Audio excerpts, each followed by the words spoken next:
Okay, here we begin another bedtime story from the Book of Virtues as compiled by William J. Bennett. We are still in the first segment, self-discipline, and I'm just going to pick up where we left off. Our next story this evening is The Golden Touch, adapted from Nathaniel Hawthorne. This retelling of the famous Greek tale about lust for gold is adapted from Nathaniel Hawthorne's version in his Wonder Book.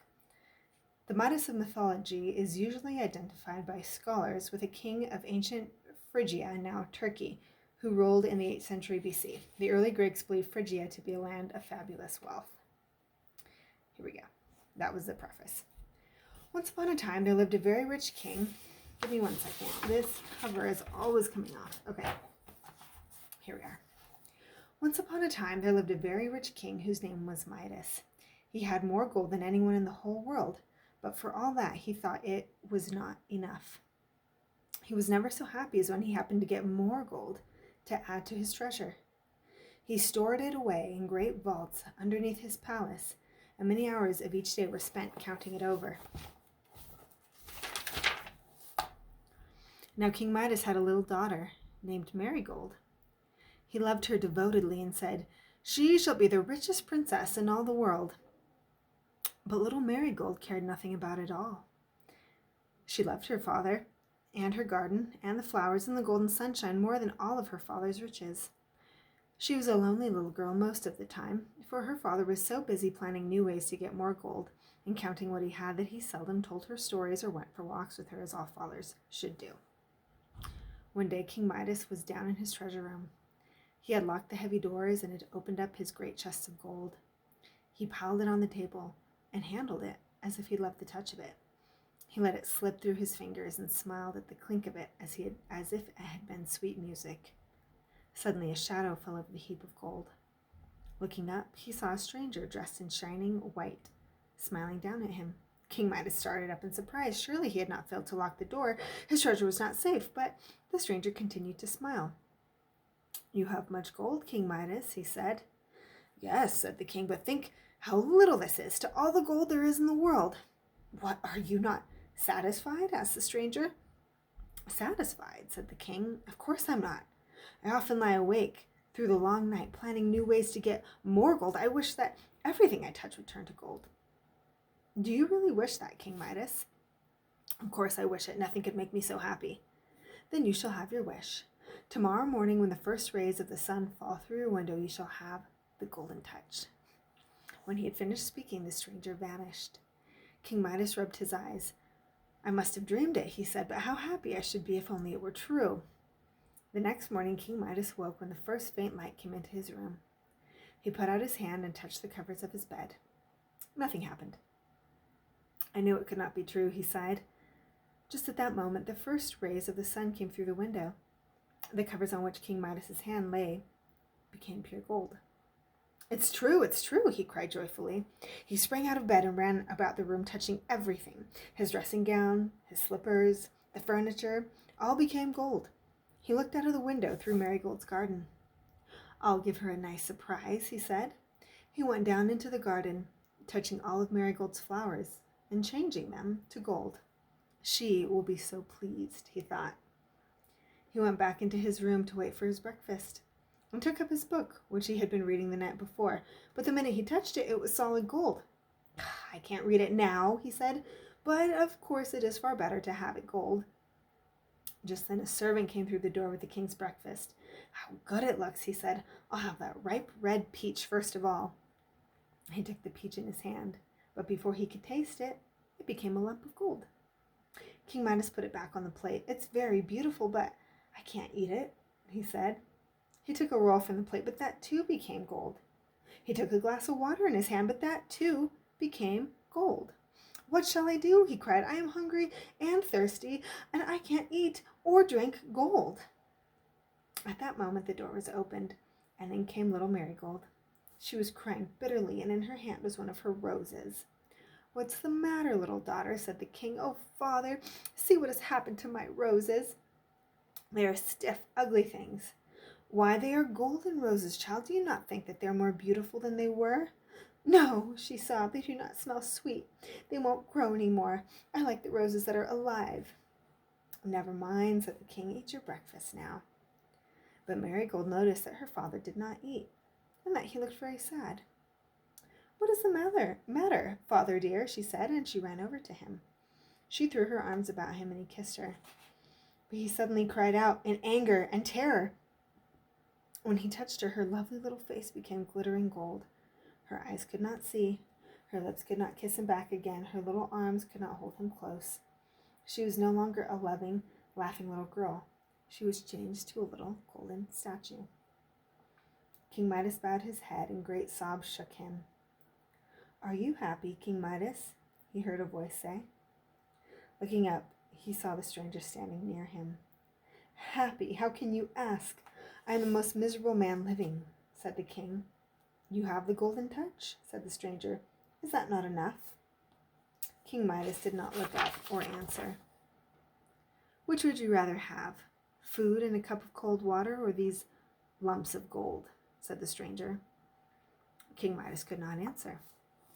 Which would you rather have, O king, the little golden statue, or a little girl who could run and laugh and love you? Oh, give me back my little marigold, and I'll give up all the gold I have, said the king. I've lost all that was worth having. You are wiser than you were, King Midas, said the stranger. Go plunge in the river which runs at the foot of your garden, then take some of its water and sprinkle whatever you wish to change back as it was. The stranger vanished. King Midas sprang up and ran to the river.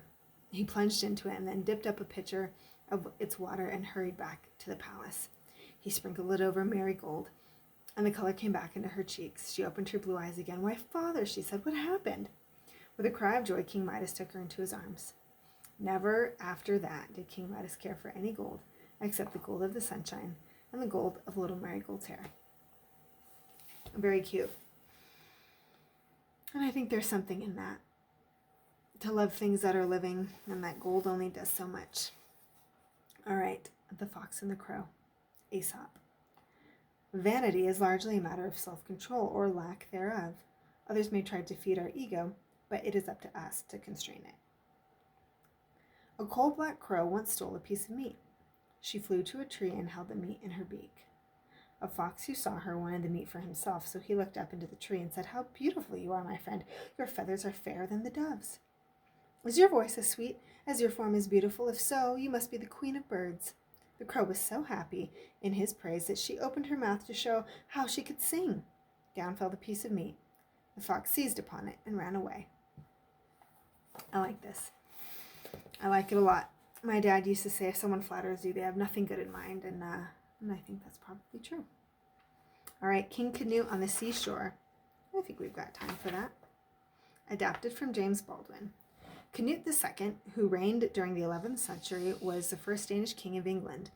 In this famous tale, he proves to be a man who knows how to control his pride. It is a good lesson for all who aspire to high office. Long ago, England was ruled by a king named Canute. Like many leaders and men of power, Canute was surrounded by people who were always praising him. Every time he walked into a room, the flattery began. You are the greatest man that ever lived, one would say. O king, there can never be another as mighty as you.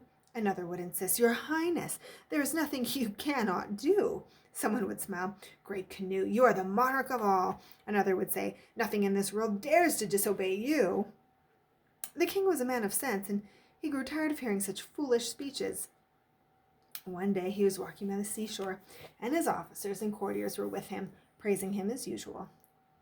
Canute decided to teach them a lesson. So, you say I'm the greatest man in the world, he asked them. Oh, king, they cried, there has never been anyone as mighty as you, and there will never be anyone so great ever again. And you say all things obey me? Canute asked. Absolutely, they said. The world bows before you and gives you honor. I see, the king answered. In that case, bring me my chair, and we will go down to the water. At once, your majesty. They scrambled to carry his royal chair over the sands. Bring it closer to the sea, Canute called. Put it right here, right at the water's edge. He sat down and surveyed the ocean before him. I notice the tide is coming in. Do you think it will stop if I give the command? His officers were puzzled, but they dare not say no. "Give the order, O great king, and it will obey," one of them assured him. "Very well." "See," cried Canute, "I command you to come no further. Waves, stop your rolling. Surf, stop your pounding. Do not dare touch my feet." He waited a moment, quietly, and a tiny wave rushed up the sand and lapped at his feet. "How dare you!" Canute shouted. "Ocean, turn back now! I have ordered you to retreat before me, and now you must obey. Go back!" And in answer, another wave swept forward and curled around the king's feet. The tide came in, just as it always did. The water rose higher and higher. It came up around the king's chair, and wet not only his feet, but also his robe. His officers stood about him, alarmed, and wondering whether he was not mad. "Well, my friends," Canute said, "it seems I do not have quite so much power as you would have me believe. Perhaps you have learned something today. Perhaps now you remember that there is only one king who is all-powerful, and it is he who rules the sea and holds the ocean in the hollow of his hand. I suggest you reserve your praises for him." The royal officers and courtiers hung their heads and looked foolish. And some say Canute took off his crown and soon afterward never wore it again. Very cool. Okay, there's a small poem I want to end with, but I think I shall save it for next time. Even though I really like it, we'll start with the poem next time. Anyway, awesome, interesting little stories from the Book of Virtues, and I really like where this is going. So anyway, I will see you guys next time.